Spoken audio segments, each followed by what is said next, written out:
من لا نبي بعد نبينا محمد وعلى آله وصحبه ومن اقتفى أثره واستنى بسنته إلى يوم الدين. أما بعد, فإنشاءالlah we'll continue with reading from the book known as Tahdheeb At-Tahdheeb للحافظ أبي فضل Ahmad ibn Ali ibn Muhammad al-Ma'ruf ibn Hajar al-Asqalani rahimahullah ta'ala, who died in the year 852 after the Hijrah.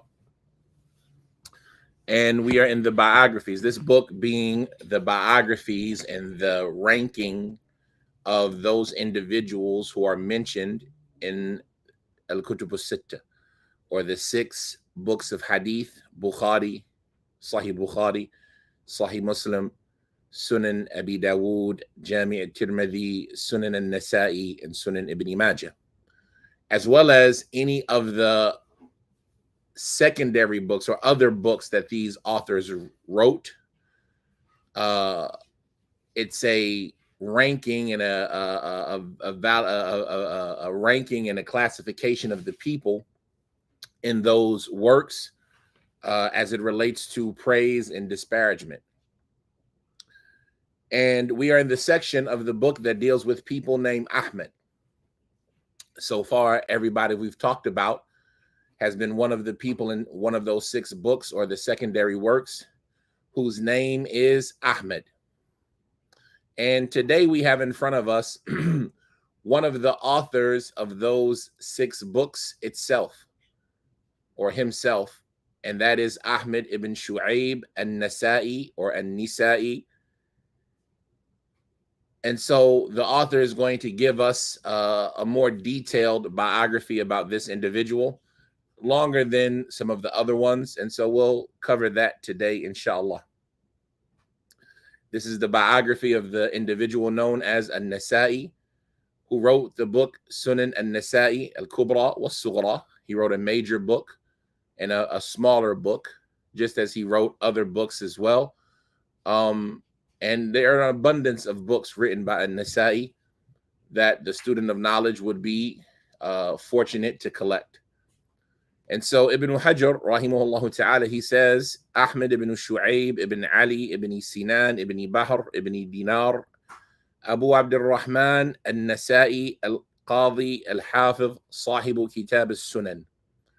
If we notice here, he doesn't mention any abbreviations before the narrator. He doesn't say Sin or Kha or Qaf or Mim to say where his hadith can be found, because he is the narrator himself. So there's no need to mention where his hadith could be found, especially because him being the youngest of them, the youngest of the people of the 6, his hadith won't be found in any of the other books. So once again, he says his name is Ahmad ibn Su'ayb ibn Ali ibn Sinan ibn Bahr ibn Dinar. Ahmad ibn Su'ayb ibn Ali ibn Sinan ibn Bahr ibn Dinar, Abu Abd al-Rahman al-Nasa'i al-Qadi. He was a judge, right? He was appointed to the position of judge, and he was also al-Hafiz. He was a scholar of hadith in that rank that we mentioned before, known as al-Hafiz, somebody who their knowledge surpasses their ignorance, i.e. they know more than they don't. Al-Hafiz. Sahibu Kitab al-Sunan, the one who authored the book known as As-Sunan. Yani An-Nasa'i, the one who wrote the book that is known as As-Sunan, yani Sunan An-Nasa'i. He talks about, and we talked about before, this affiliation of Nasa'i is being attributed to a town known as An-Nasa. And An-Nasa is in Afghanistan, Iraq area, or the Afghanistan-Iran area in Khorasan. If I'm not mistaken, it's in southwestern Afghanistan, An-Nasa. And we talked about before how it got its name from a village of women, or it was a village that was left alone. But it's a famous qarya, it's a famous city.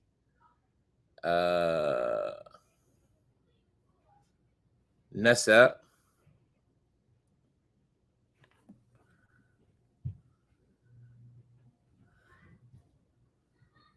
Let's bring it back. Nasa, Nasa, Medina to Nasa. And the affiliation to that city could be a Nasa'i or a Nasawi. Right? We mentioned before how somebody attributed to that city could be known as Nasa'i or a Nasawi. And so, no, it's not in south western Afghanistan. That's Zaranj for Abu Dawood. As far as Nasa, then it's a city known nowadays as Ashgabat, right, in Turkmenistan. So it's just north of Iran and northwest of Afghanistan in Turkmenistan, in a city that is known nowadays as Ashgabat.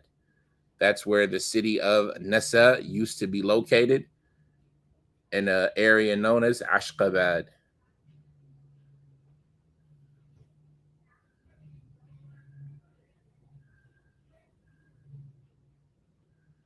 All right. Now, so that is the city of Nasa.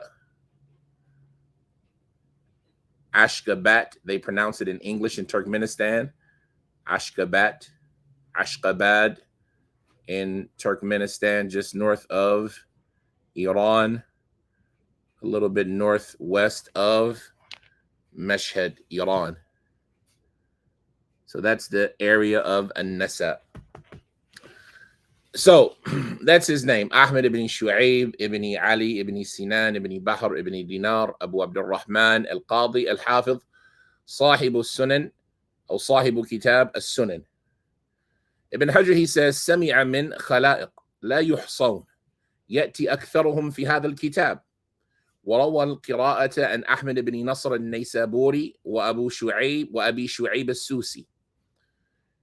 He says that he narrated on a large number of individuals whose number cannot be enumerated, right? La yuhsan. You can't count up the amount of teachers that he narrated from. Because An-Nasa'i, rahimahullah ta'ala, was a scholar from the highest levels of scholarship. And some of them put him on the level of Imam Muslim in rank from the people of the six. So he had an amount of teachers that are innumerable. He says that the majority of them will be mentioned in this book, right? A large number of An-Nasa'i's teachers will be mentioned in this book. He says, and he would recite the Quran, or he would narrate the Quran from the pathway of Ahmad ibn Nasr and Naysaburi, right? So from his teachers in the Quran, there was Ahmad ibn Nasr and Naysaburi, as well as Abi Shu'ayb as-Susi. As-Susi from the famous Qurra, one of the pathways on Abi Amr, right? Abi Amr, you have Abu Amr ad-Duri on Abi Amr, and you have as-Susi and Abi Amr, right? And so this Susi, Abi Shu'ayb and as-Susi, is one of the famous pathways to one of those more popular qira'at. So this was the teacher of one of the teachers of An-Nasa'i in the qira'ah, in the recitation of the Quran.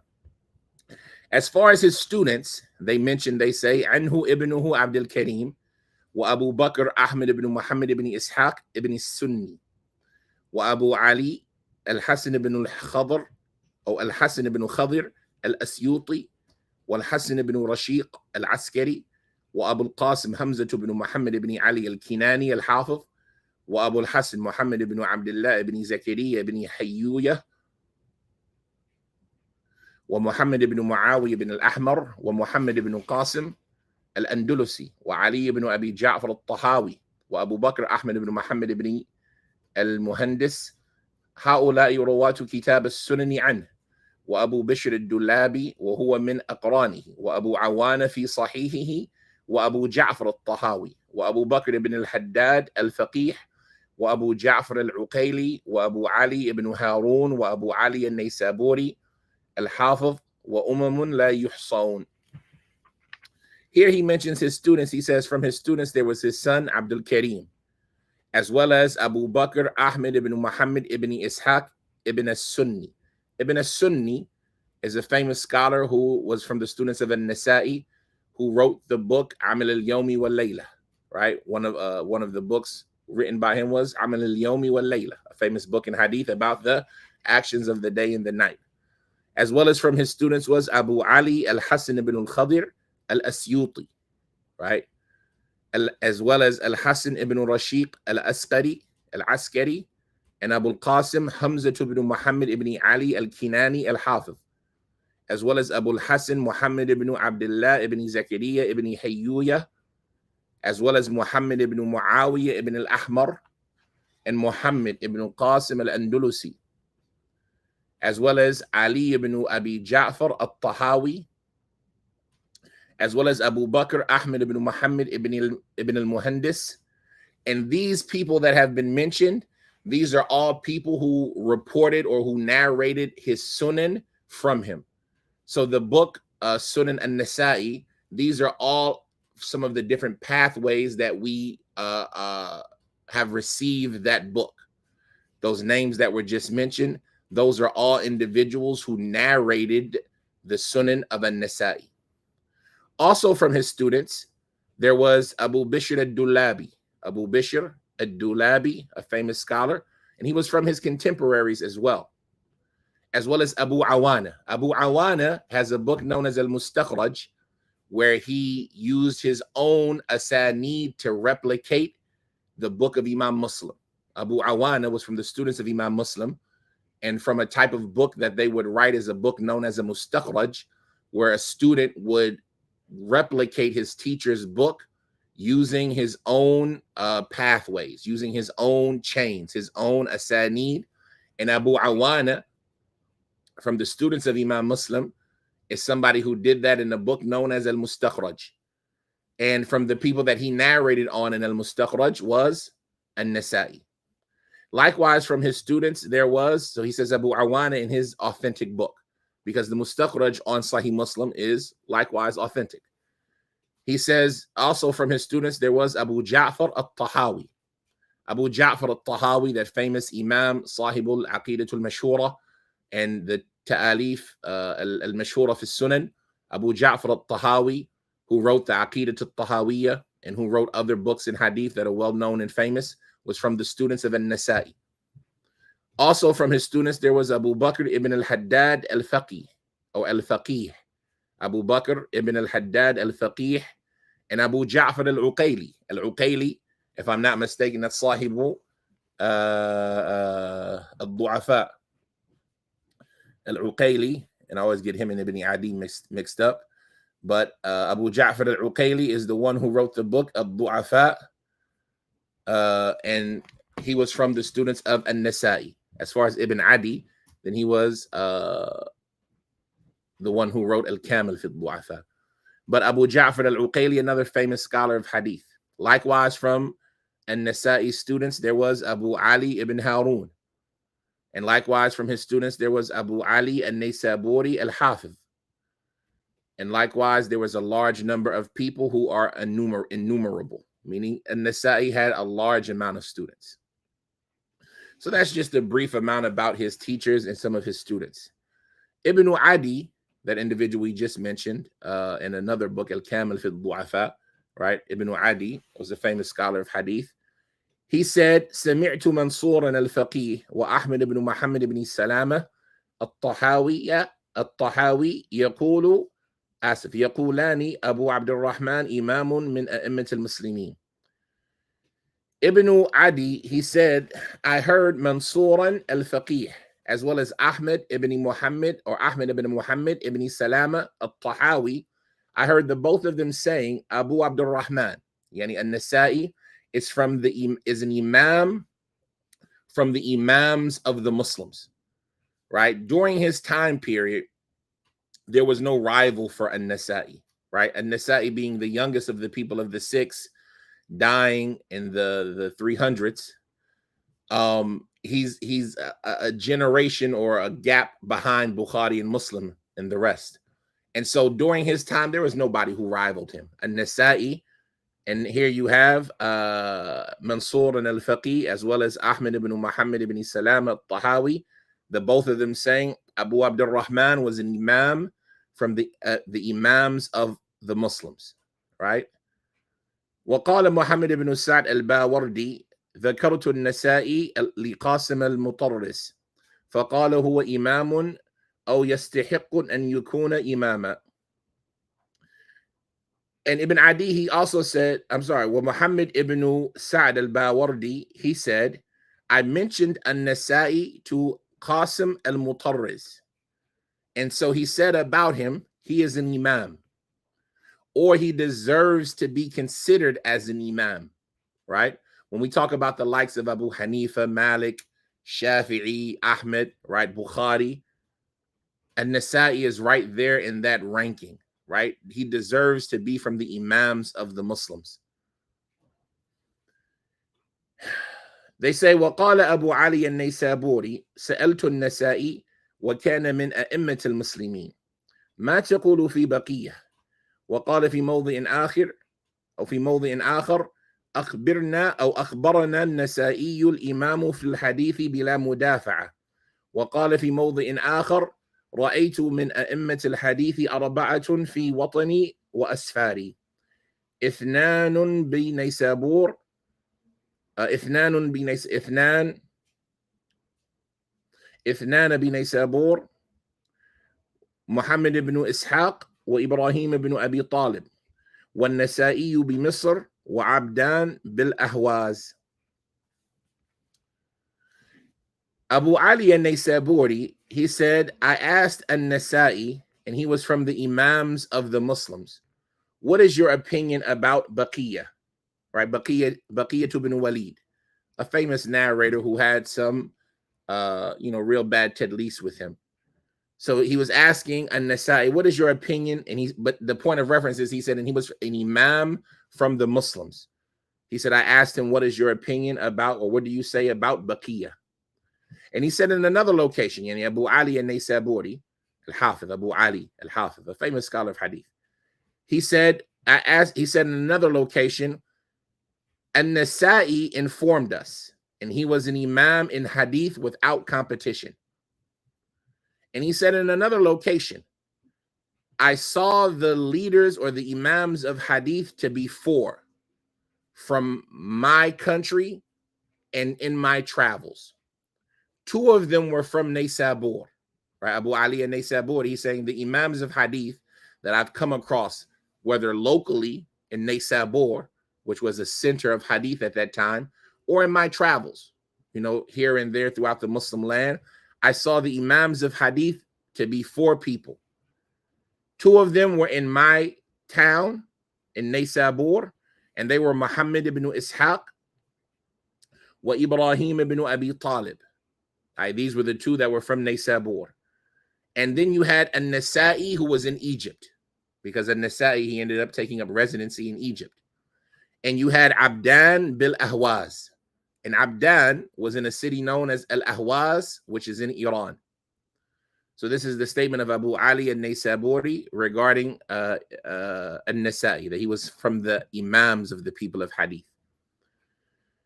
They say, وقال مأمون المصري خرجنا إلى طرسوس فاجتمع من الحفاظ عبد الله بن أحمد ومربع وأبو الآذان وكيلجة وغيرهم فكتبوا كلهم بانتخاب النسائي. مأمون al-Misri, he said, we all went out to Tarasus.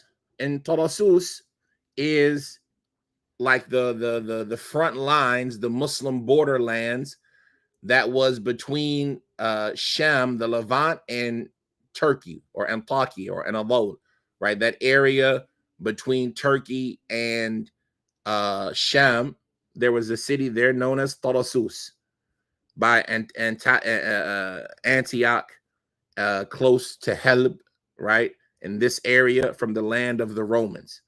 So he said, we all went out to Tarasus.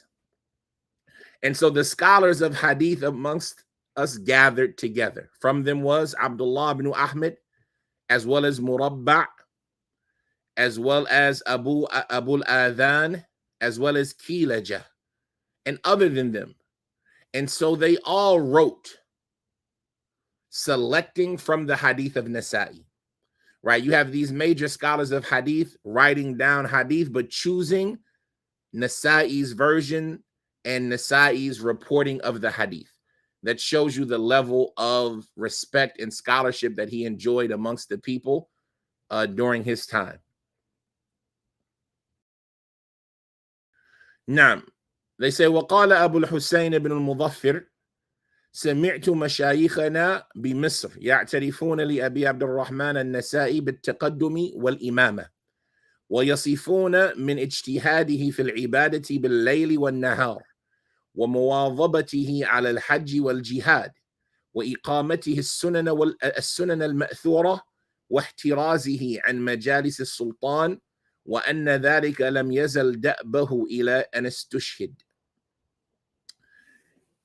Abu al-Husayn ibn al-Mudaffir, he said, I heard all of our teachers in Egypt, right? I heard our teachers from Egypt, our scholars, our shuyukh, our mashayikh from Egypt, all of them acknowledged the advancement in the imama, the leadership in this field of Abu Abdurrahman al-Nasa'i. All of them acknowledged that al-Nasa'i was advanced in this field and was from the leaders in this field, i.e. the field of hadith. And they all used to describe his ijtihad, his effort in working and in understanding, or his effort in worship, right? They would all talk about the effort that he would put in worshiping during the nighttime as well as the daytime, and his consistency upon making hajj and jihad, right? So you look at Nasa'i, his qualities, gathering between knowledge and worship, right? Between worship that is self-serving and worship that is for the furtherment of Islam and hajj and jihad, and how he would establish those narrated or those transmitted sunan, right? Nasa'i was somebody who would revive and enliven the sunnah with his action, and how he would be protected, or how he would guard himself from sitting with the rulers, right? He wasn't somebody, in spite of the prestige that he had and the level and the advancement that he had, that you would find him seeking out the company of the rulers and the wealthy.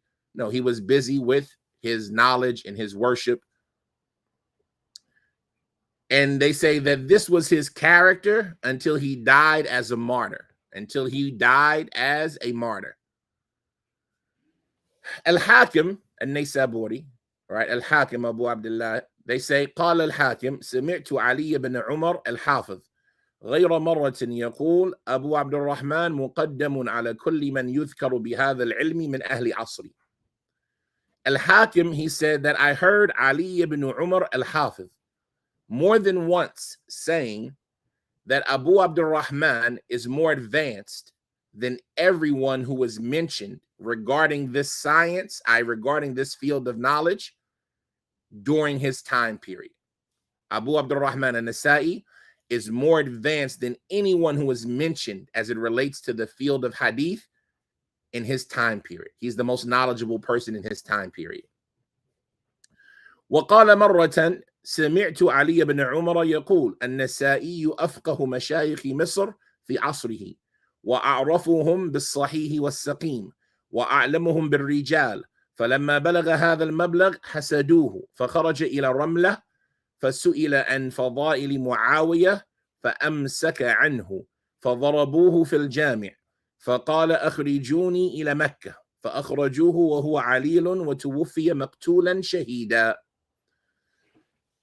Abu Abdullah al-Hakim al-Naysaburi, he says, once he said as well, I heard Ali ibn Umar saying about al-Nasa'i that al-Nasa'i was the most knowledgeable in Islamic law. He was the most knowledgeable in fiqh from the scholars of Egypt during his time. And he was the most aware of what was authentic and what was weak, i.e. from narrations. And he was the most knowledgeable of them about the people and their conditions. And so when he reached this level, the people became jealous. And so he traveled to Ar-Ramla. And Ar-Ramla is a city well known in the area of Palestine. So he traveled to Ar-Ramla, and so he was asked about the virtues of Muawiyah. From the things that people, that they try to mention to criticize An-Nasa'i, from the things that they try to mention to criticize him, is some of them say he was an individual who had a tashayyur with him, that he had some biased leaning to the family of the Prophet sallallahu alaihi wasallam, and that he used to not like people like Muawiyah and things like this. And this is far from the truth. But you'll see that when the people who want to criticize him, that's something that they'll lean on. And so when he got to Ar-Ramla, he was asked about some of the virtues of Muawiyah, but he didn't narrate, right? He held back from narrating them. And so the people beat him in the masjid, right? In the masjid, the jami', the masjid that they would pray Jum'ah in, when he didn't want to narrate the hadith about Muawiyah's virtues. And you got to remember that the Sham region, the Levant, was an area that Bani Umayyah had a history in. And even though this would be during the Khilafah of Bani Abbas, right, there's still going to be people who have an affinity towards them. So when he held back from narrating the virtues of Muawiyah, the people beat him in the masjid. And so he said to them, expel me to Mecca, right? If this is what you're going to do, then at least let me leave and forbid me from the city and kick me out to Mecca. And so they took him out of the city and put him on the path to Mecca while he was weak and injured. And he died on the path and obtaining the rank of martyr, right? Obtaining the rank of martyr, inshallah. And we're going to talk about, the author will mention, some of the difference of opinions about where did An-Nasa'i die? Did he die in Ar-Ramla? Did he die in Mecca? And so this is the statement of Ali ibn Umar about An-Nasa'i. The point of reference here is about he was the most knowledgeable in these fields of fiqh and the grading of hadith and the awareness of the people during his time. He was the most knowledgeable during his time. قال الدارقطني رحمه الله أيضا سمعت أبا طالب الحافظ يقول من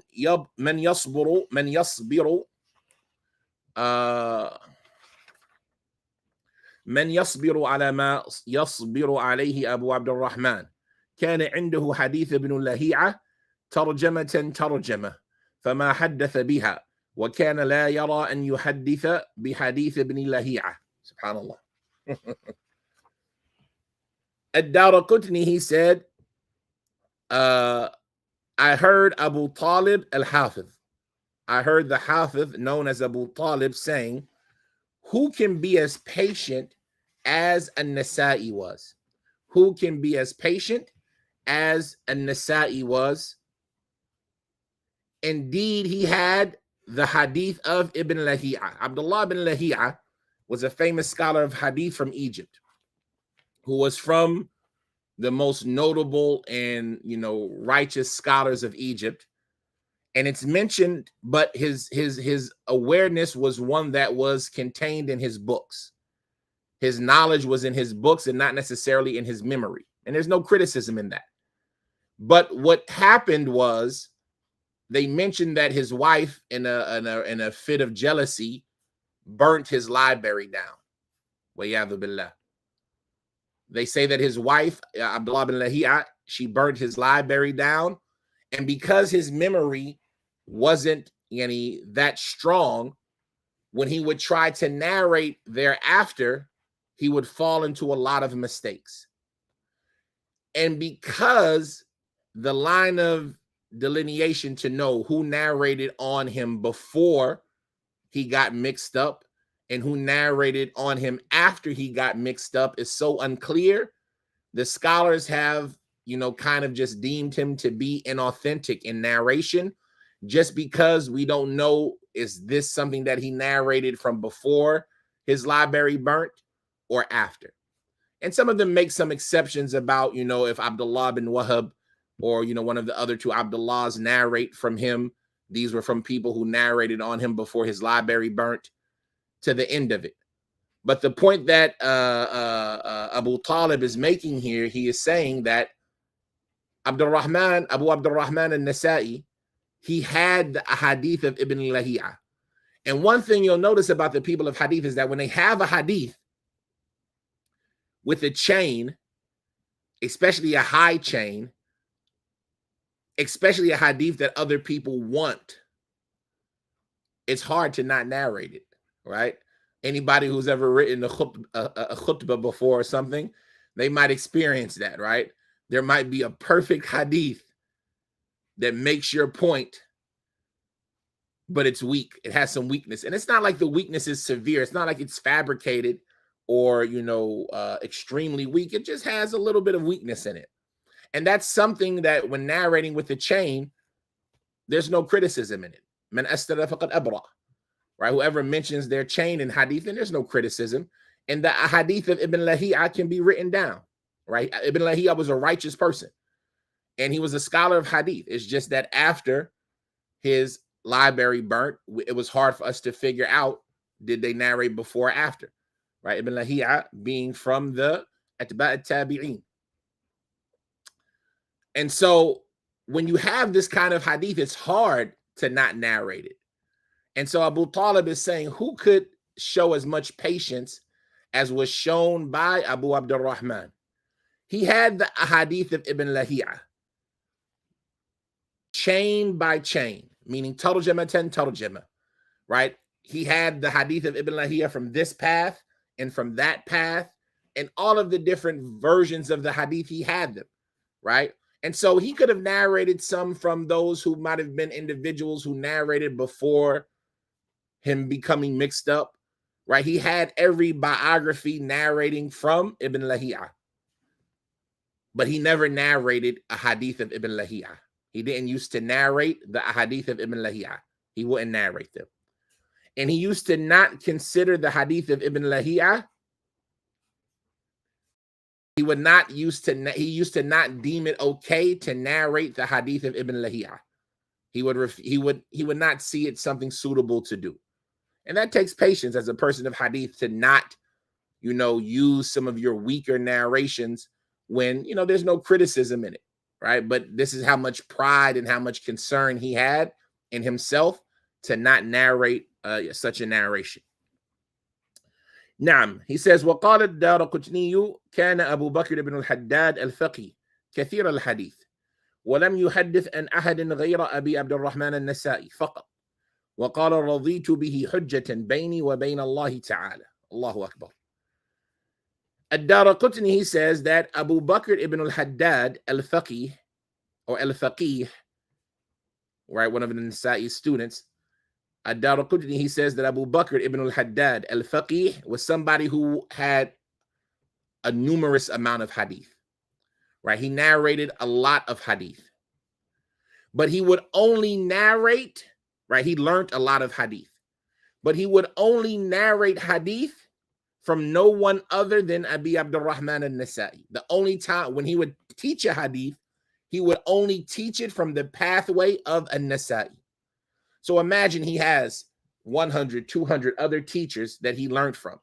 And maybe some of them have chains that get them to the Prophet quicker than Nasa'i. But when he would teach a hadith, he would only teach the hadith from the pathway of Nasa'i. Only. That was the only way he would teach a hadith. And he would say that I am pleased to have him as the reference point between me and between Allah the Most High, right? When Allah questions me about something I said, the person that I want to be in between me and Allah in that regard is an-Nasa'i.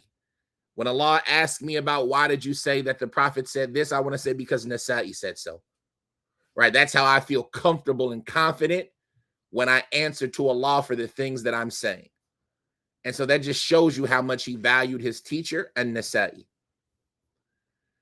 I say, وقال أبو بكر المأموني سألته عن تصنيفه كتاب الخصائص فقال دخلت دمشق والمنحرف بها عن علي كثير فصنفت كتاب الخصائص رجاء أن يهديهم الله ثم صنف بعد ذلك كتاب فضائل الصحابة وقرأها على الناس وقيل له وأنا حاضر ألا تخرج فضائل معاوية فقال أي شيء أخرج اللهم لا تشبع بطنه وسكت السائل.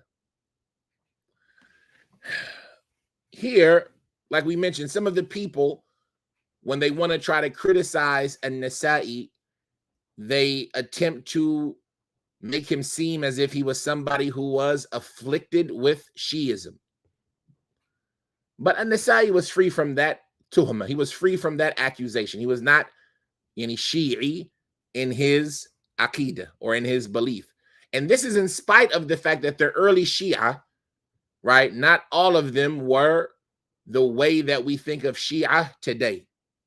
Right, when we talk about the Rafidah, the Ithna Ashariya, the Imamiyya, even the Zaydiyya, who might have used to been considered the least of the Shia and their deviation, the earlier individuals from those who were ascribed to Tashayyur, from them are those who just preferred Ali over Uthman, without them having any big criticism or disdain for people like Abu Bakr or Umar or Aisha and things of this nature. But in spite of that being the case with some of the early Shia, an-Nasa'i wasn't even from that. An-Nasa'i wasn't even from that group. He was Salafi, al-Mu'taqid wal-Minhaj. But Abu Bakr al-Ma'muni, he says, I asked him, I asked an-Nasa'i about his writing the book, The Unique Qualities, al-Khasa'is, i.e. the unique qualities of Ali. He wrote a book in which he mentions the virtues and the unique qualities of Ali, radiyallahu ta'ala anhu. And so this would have been something that for some people might have led them to, charge him with this accusation of being a Shi'i. And so Abu Bakr al-Ma'mun, he said, I asked him about why he wrote that book. And he said, I entered into Damascus. And as we mentioned, Damascus being, the previous capital of the Islamic world, right? And this is during a time where, Bani Umayyah has just fallen and Banu Abbas is in leadership. And there's still people in Damascus who remember Bani Umayyah and who are loyal to Bani Umayyah. And at the head of Bani Umayyah, there's Muawiyah. And we know the conflict between Muawiyah and Ali, radiyallahu ta'ala anhum. And from there, those deviant groups of the Shia and the Nasiba, splintered off. The people who went overboard with Ali and the people who went overboard with Muawiyah and who went overboard against Ali and the family of the Prophet sallallahu alaihi wasallam. And so when he entered into Damascus, he says, when I entered into Damascus, I found the people there who had deviated belief about Ali to be abundant.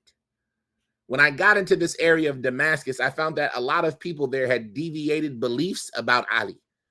Their minhaj was not correct as it related to this great Sahabi, Ali ibn Abi Talib, radiyallahu ta'ala anhu.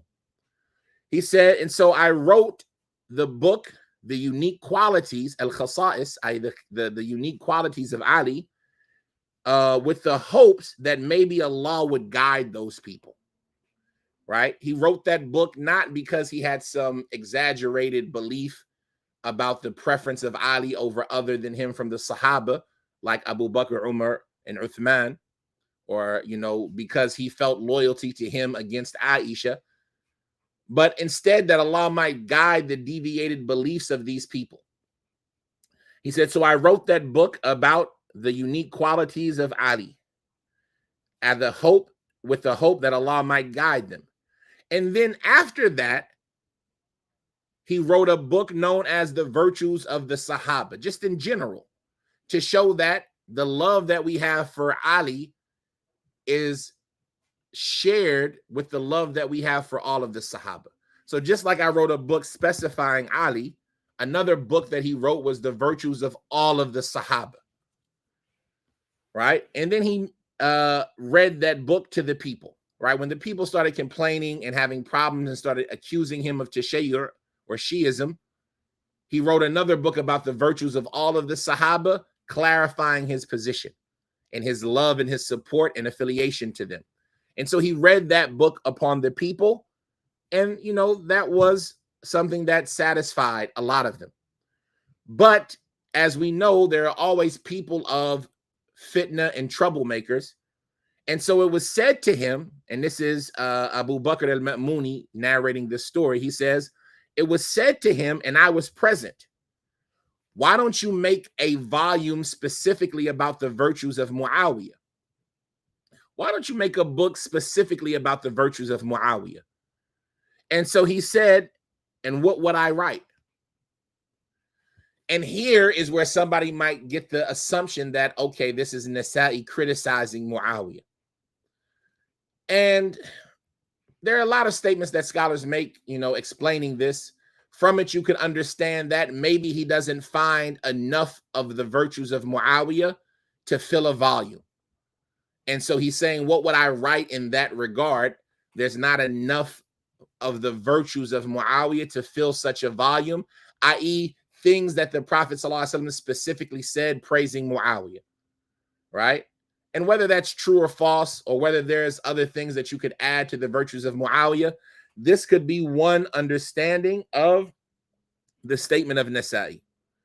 Another understanding could be that maybe he avoided doing so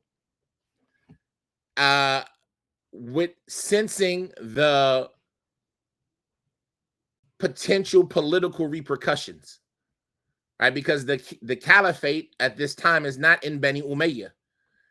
The caliphate at this time is in Bani Abbas. And, Bani Umayyah has established their rulership in the land of Andalus, right? In the land of Spain. And, Bani Abbas, they took the caliphate from Bani Umayyah with force.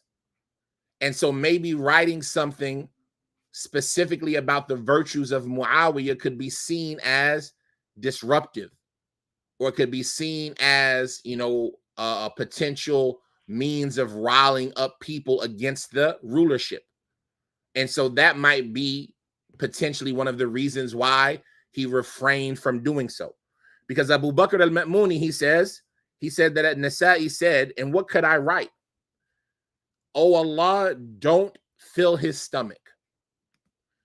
This statement, oh Allah, don't fill his stomach, is a hadith that is reported by Muslim from the hadith of Abdullah ibn Abbas with the wordage of may Allah not fill his stomach. And it was also produced before that by Anas ibn Malik that the Prophet ﷺ, he said, I made a condition upon my Lord, and so I said, I am nothing more than a human. And I am pleased by things that please humans. And I get angry by things that anger humans. So anybody I've made dua against from my nation with a dua that they did not deserve,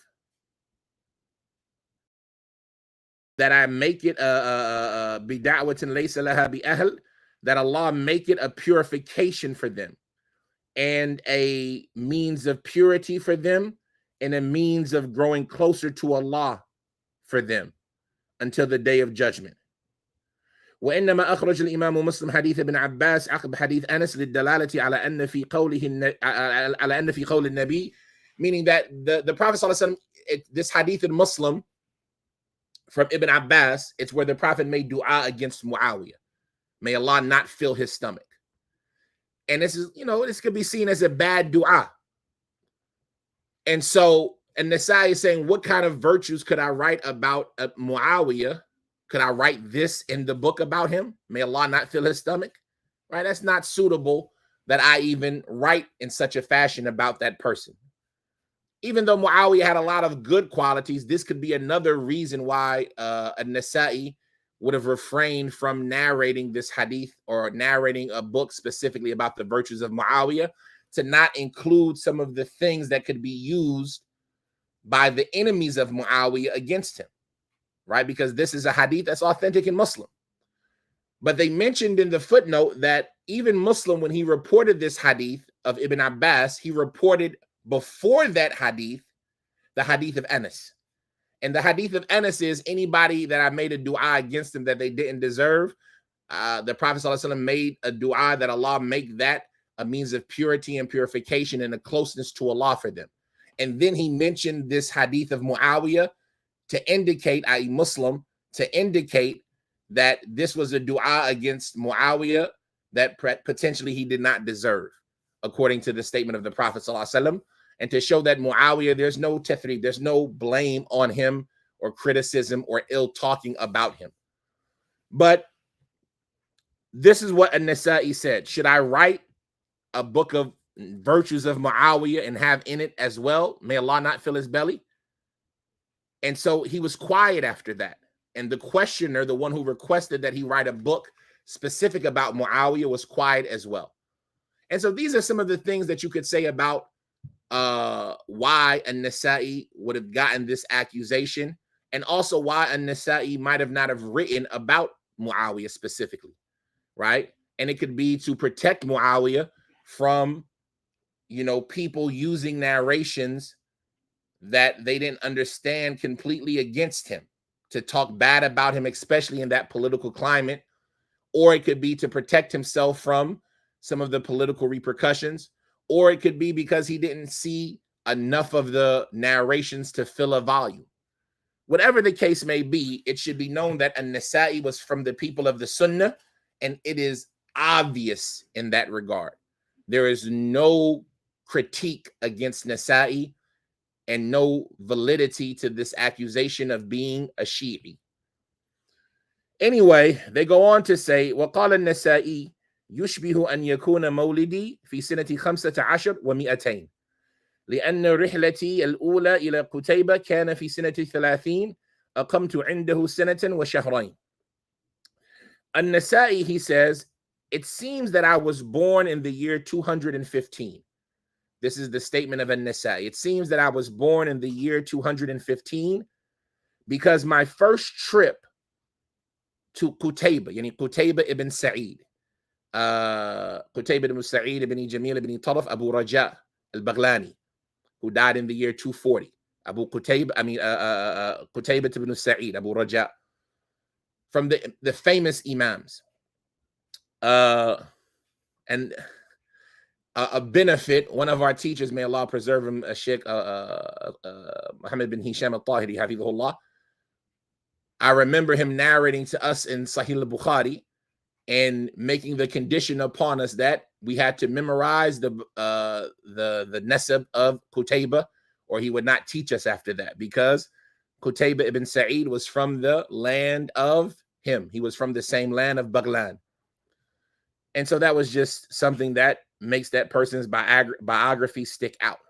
But Qutayba ibn Sa'id was one of the individuals who caught the later generation up with the earlier generation. So being a contemporary of somebody like Imam Ahmad, right? Qutayba ibn Sa'id being a contemporary of somebody like Imam Ahmad, or even slightly, in front of Imam Ahmad as far as in birth and some of the teachers that he might have had, and still, people like Nasa'i and the later generations being able to catch up to him. And so he's somebody who was able to connect the later generations with the earlier generations. Qutayba ibn Sa'id. Now, he was born in 150 and he died in 240. And so, somebody like Imam Ahmad, who was born in 164, Qutayba is, actually born around the same time of the Shafi'i. Right. And so he has a generation, about a 10-year, 15-year head start on somebody like Imam Ahmad, where An-Nasa'i catching this individual puts An-Nasa'i in the same rank as Imam Ahmad in a lot of narrations. Right. And will An-Nasa'i have thulathiyat like Al-Bukhari and like maybe a couple for Abu Dawood and a decent amount for Imam Ahmad? No, not from this path, but some rubaiyat, right? Some narrations with just 4 people in the chain, which is advanced for Nasa'i being so late. And so he said, it seems that I was born in the year 215, because my first trip to Qutayba was in the year 230, right? And Nasa'i went off to first seek knowledge, right? Leaving Nasa, his birthplace, and traveling to Qutayba ibn Sa'id in, Baghlan, and learning from him in the year 230. And he said, I stayed with him for a year and several months. He stayed with Qutayba learning from him for a year and several months. And so he remembers that he must have been born at around 215 because he was 15 years old when he met Qutayba. And so this is when An-Nasa'i was born in the year 215. They say, وقال ابن يونس قدم مصر قديما وكتب بها وكتب عنه وكان إماما في الحديث ثقة ثبتا حافظا وكان خروجه من مصر في ذي القعدة سنة 32 وتوفي بفلسطين يوم الاثنين ل13 خلت من صفر سنة 33. Ibn Yunus, he says that An-Nasa'i came to Egypt early on, right? An-Nasa'i, he moved to Egypt early on in his life. And he learned in Egypt and he taught in Egypt, right? He wrote hadith down from the scholars of Egypt. And he was also from those who ended up teaching hadith from the scholars of Egypt. And he was an imam in hadith. He was from the leaders of hadith, reliable and righteous, extremely firm in his narration, and is considered from the Hufaz. He is a Hafid. His rank is that of a Hafid in hadith. And he left Egypt in the month of Dhul Qa'dah in the year 302. 302. So what is that? 85 years old, 87 years old is when Nasa'i left out of Egypt. And he died in Palestine on a Monday, 13 days into the month of Safar. So if he left Egypt in Dhul Qa'dah, right, you have Dhul Hijjah, Muharram, and then about half of the month of Safar until he died. And that's that event that we talked about, him getting beat in the masjid of Damascus or in Ramla, him getting beat in that city in Palestine and, getting expelled and dying on the path to Mecca. And that was in the month of Safar in the year 303. So An-Nasa'i, rahimahullah ta'ala, he was born in the year 215 and he died in the year 303. Ibn Hajar, he says, قلت قال الذهبي في مختصري عاش 88 سنة. Al-Dhahabi says in his summarization of Tahdheeb At-Tahdheeb, that An-Nasa'i lived to be 88 years old. He lived to be 88 years old. وكأنه بناه على ما تقدم من مولده فهو تقريب.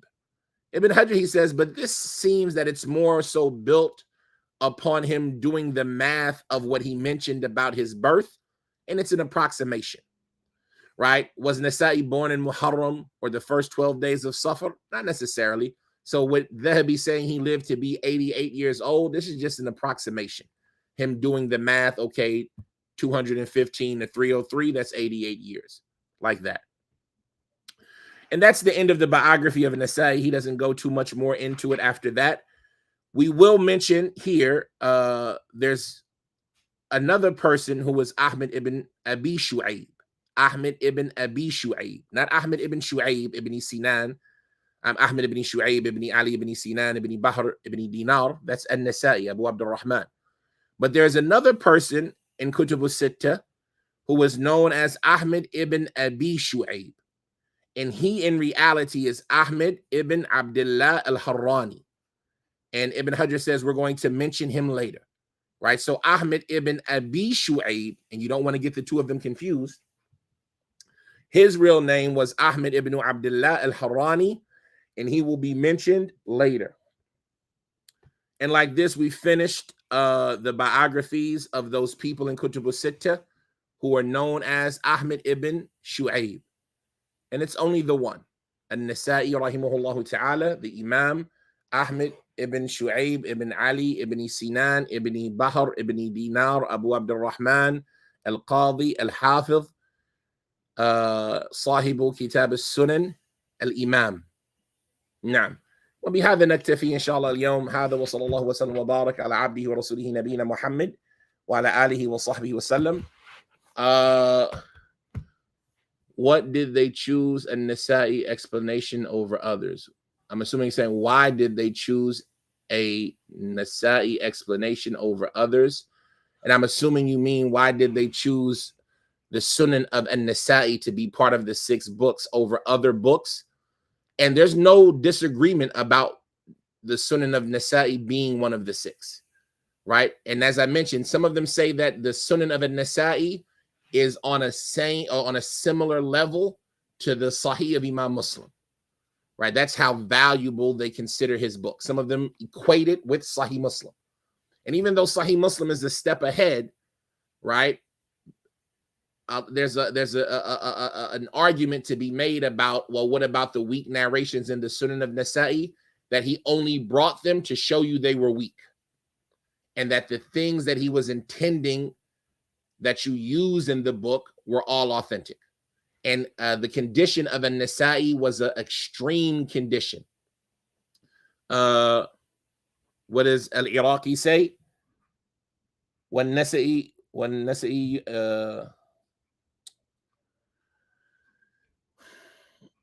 subhanallah. When Nasa'i, subhanallah, a'udhu billah. What does he say? Now I can't remember. When Nasa'i.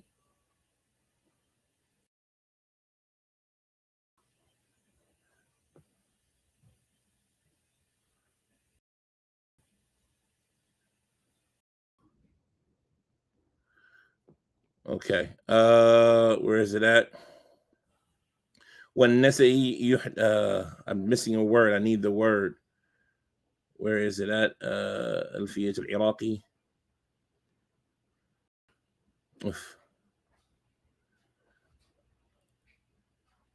أقوى ما وجد كان أبو داود أقوى ما وجد يرويه والضعيف حيث لا يجد في الباب غيره فذاك عنده من رأي نقوى قاله ابن مندى والنسائي يخرج من لم يجمع عليه ترك المذهب متسع. نعم. والنسائي يخرج عن من يجمع. النسائي would only narrate from people who there was an agreement about them not being weak, or he would not narrate from anybody who there was an agreement or a universal acceptance of the fact that they were weak. وَالنَّسَائِي يُخْرِجُ مَنْ لَمْ يُجْمِعُ عَلَيْهِ تَرْكًا مَذْهَبٌ مُتَّسِعٌ. Right? Even though his madhab was a little bit more vast in this affair, some of them say that no, Nasa'i, his condition was, or his conditions in accepting a narration were as staunch as Sahih Muslim. And so there's no argument about the Sunan of Nasa'i, why it's one of the 6 books, because it's one of the most authentic books of hadith. The Sunan of Nasa'i, some of them put it 3rd after Bukhari and Muslim. Some of them put the Sunan of Abu Dawood in that place, but some of them put the Sunan of Nasa'i in that place as the 3rd most authentic book after Bukhari and Muslim. As far as the ones that there were disagreement about, then that's the Sunan of Ibn Majah. It wasn't attached to the 6 books until later on. And there was disagreement, should it be or should it be the Muwatta of Imam Malik, which is also an authentic book, or the Sunan of Ad-Darimi, which is also an extremely authentic book. But as far as Nasa'i, then no. Like we said, there's no competition for a Nasa'i during his time. A Nasa'i, where was he originally from? He was from Nasa, which is a city in Turkmenistan, which is nowadays known as Ashgabat. In the history of Nasa, you can find books about, just the history and the scholars that were from that area. The affiliation to that city can be a Nasa'i, or it can also be a Nasawi. So can you use a person as a hujjah to justify what you did in certain things, like the student of a Nasa'i? When the Salaf would say a statement like that, Allah is going to ask you about everything you did. And so what is your answer going to be? Right? You pray with your hands on your chest after ruku'. Why? And so you're going to have to answer to Allah why you did that. And so this person is saying, the reason I did this action, or the reason I believe this hadith, or the reason I said the Prophet said this statement, I never met the Prophet. How do I know, sallallahu alaihi wasallam, that he made that statement? I'm going to say that Nasa'i told me. Nasa'i told me that statement. And so at that stage, I feel comfortable that I'm going to be right about what I said, right? Shahid Allahu annahu la ilaha illahu wa malaikatuhu wa ulul ilm qa'iman bil qist. And so it's like equating a Nasa'i to the people of knowledge that Allah says that they testify to the validity of his oneness in worship, right? This is the person that I'm going to use as my evidence. If Allah asks me, why did you do this? What was your proof? I'm going to say the proof is an-Nasa'i. He told me that his teacher told him that his teacher told him back to the Prophet to do this action. And that's an important thing. You know, the Salaf, they would make statements like this all the time. The Aqeedah of Sufyan al-Thawri is a good example where his student asked him, you know, tell me some things that when Allah questions me on the day of judgment, I can just say Sufyan told me and get out the way. Right, for lack of a poor translation. And so Sufyan articulated to him some of the Aqeedah of Ahl Sunnah, and he said, and so when Allah asks you those things and you give him this response, tell him Sufyan told me this, and then leave me to my Lord. I'll handle it from there, right? Because I am certain about the things that I'm mentioning. And so you can use my certainty and my value in this field as an excuse for you to do something. Kind of like how the blind follower just has to take the statement of the scholar, and they'll be excused, and the responsibility will be upon the one who taught them that information. And so this is why it's important to be careful about what you say about the religion, because if you tell somebody else the religion, you'll be held accountable for that. وَلَا تَقْفُوا مَا لَيْسَ لَكَ بِهِ عِلْمٍ. And don't say that which you have no knowledge about. وَلَا تَقُولُوا لِمَا تَصِفُ أَلْسِنَتِكُمُ الْكَذِبَ. And don't put forth with your lies which your tongues fabricate from the lies. So you have to be careful about what you tell other people about the religion, because you'll be questioned about their actions. And then secondly, it shows us the level of certainty and awareness and information that the Salaf built their understanding of the religion on, that they had this sense of certainty in their positions. Where nowadays you see so many people, they follow everybody who says something. The internet scholars, the people who they just say an opinion without there being any foundation behind it. So you have to be careful about, both of those type of situations. But to say, can you use somebody as an evidence or an excuse between you and Allah in that type of circumstance, then that's what's being referred to there.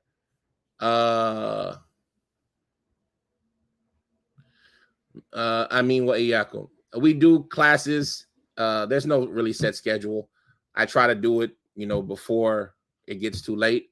But there's no set schedule, unfortunately. These things we do just to have something here for the people, to hopefully that Allah will forgive us of our shortcomings and have something that our main agenda behind these readings is just to have some of the books that aren't translated, that might not get translated, if nothing else, to have an audio translation that a person can go back to and reference if they ever need to, inshallah. So as far as it being a class or something like that, we encourage you to stick the classes that are in the community to get founded, the masjid, the salat, things like that. Those are the classes. As far as this, and this is just a bunch of brothers reading together, which there's nothing wrong with. And because of that, there's no real set schedule or time frame. It's whenever I get a second, I jump on and read.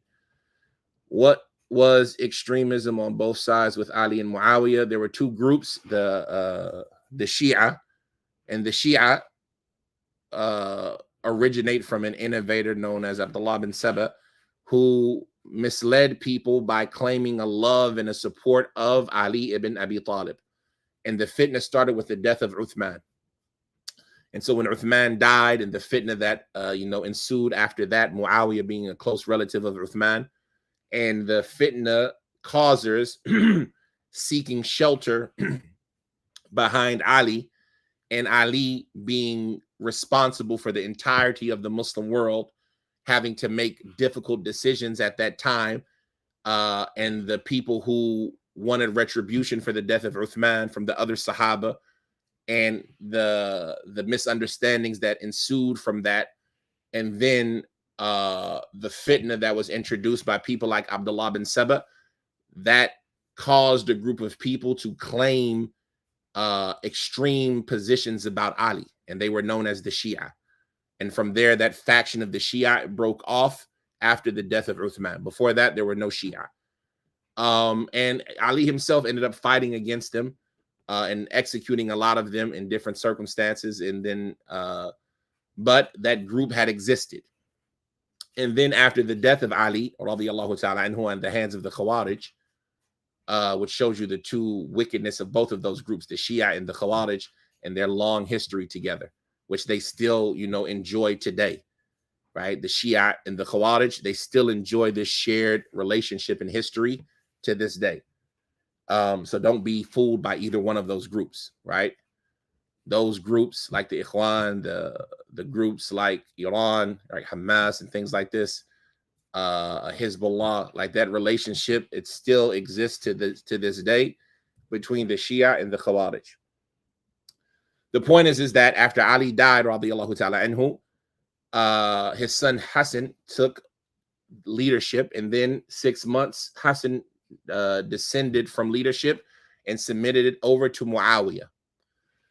And during the time of Muawiyah, the affairs were stable. But after Muawiyah died, that's when the turmoil resurfaced, and it began to spark up with his son Yazid. And then it really sparked up during the time of Marwan ibn al-Hakam, between him and Zubair, Abdullah bin Zubair. And so that caused another group, who was the reactionary group to the group who claimed to be in support of Ali. So you had the Shia being a group that claimed to be in support of Ali. And on the reactionary side, you had a group known as the Nasiba. And the Nasiba were a deviant group that claimed to be, or that had an extreme position against Ali and the family of the Prophet. They would speak bad about them and things like that, even while still having affiliation to other Sahaba. But as far as Ahl Sunnah, then we were Bayna Taraf al-Naqid, right? We were in the middle of the two opposing sides. And so, like, for example, when we talk about the Prophet, we say sallallahu alayhi wa ala alihi wa sahbihi, and we gather between them. But that's, something about the two extreme sides, those who were extremely in support of Ali, and to the extent that some of them called him a god.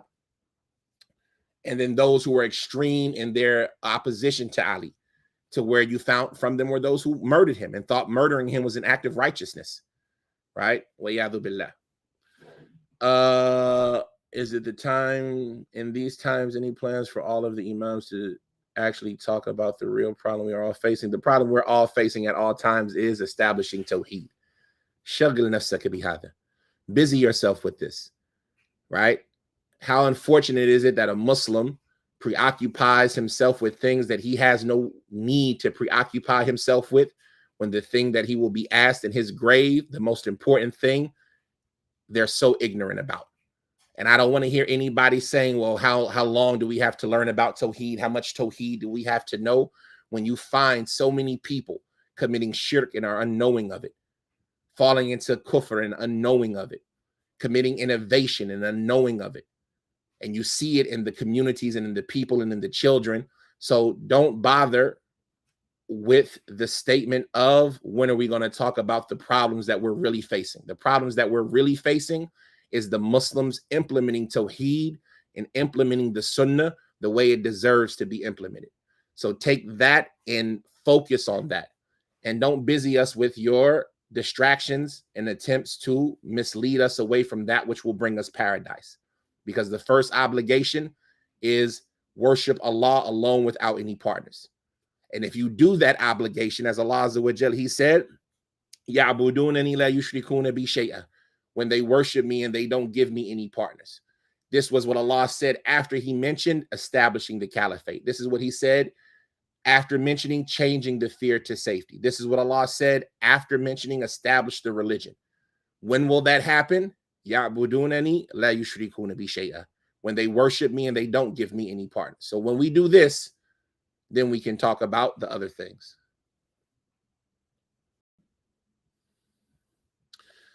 Is Al-Awasim and Al-Qawasim suitable for a lay person to read? First, I don't know it to be translated. And then what is a lay person? I don't understand, like, what's the qualification of a lay person? Any of the affairs of the things that transpired between the Sahaba. Al-Awasim al-Qawasim is by Ibn al-Arabi, if I'm not mistaken, the famous Maliki scholar, the one who wrote the tafsir, or the one who wrote the tafsir, and the one who wrote the explanation of the Sunan of Tirmidhi. And it's about what occurred between the Sahaba. Anything that, you know, is talking about what occurred between the Sahaba, the general statement is a person should avoid it if there's no need for it, right? If you're studying something, that requires you to understand a little bit about what happened between them and to know, you know, some of the events and things like that, if you're studying Sirah, no problem to be aware of it, especially, you know, for a person who is grounded in their love of these people, fair in his assessments, and is pretty confident that none of, you know, the different events that took place will sway his heart in either direction. Because from the things that we have to know is that we have to have a love for all of the Sahaba. And if a person, you know, gets into reading, you know, too much about what occurred between them, especially because so much of the information is unreliable or confusing, or, you know, things that have been slipped in as well, even in, you know, reliable books of history. And, you know, a person might read this and then, you know, be led to say a critical statement or improper statement about one of them without necessarily realizing it. You know, to say something like, well, Muawiyah was, you know, power hungry, right? This is a statement that's not suitable, right? This is somebody who wrote the Quran for the Prophet ﷺ, right? Somebody who was a scribe of the Quran, the uncle of the Muslims. And to talk about him in a way that reduces his status, even if it's something that a person doesn't think, or Muawiyah was, you know, this way or that way, or Ali was this way or that way, or Talha was this way or that way, right? Zubair was this way. This is something that you don't want to open yourself up to. And so if you're not in a state where it's necessary for you to get involved in that or to be aware of it in detail, nor are you at a state where you are scholastically educated enough to know what's reliable and what's not reliable, what's valid and what's invalid. And then additionally, if you're not in a place where you feel that your heart can manage that type of information without it influencing you one way or the other, then without a doubt, it's better to avoid it, right? Because these are fitan. And like Umar ibn Abdul Aziz said, these are a group of people who Allah kept our swords safe from their blood. So how suitable is it for us to keep our tongue safe from their honor as well? So you want to avoid it from that aspect. But if you're learning something, especially with a teacher, somebody who's qualified, somebody who's balanced and well-known and established in his minhaj and in his approach to the religion, and you go over some of the things, then there's no harm in that. Now, what is the 3 categories of Tawheed? Because we need to busy ourselves with that.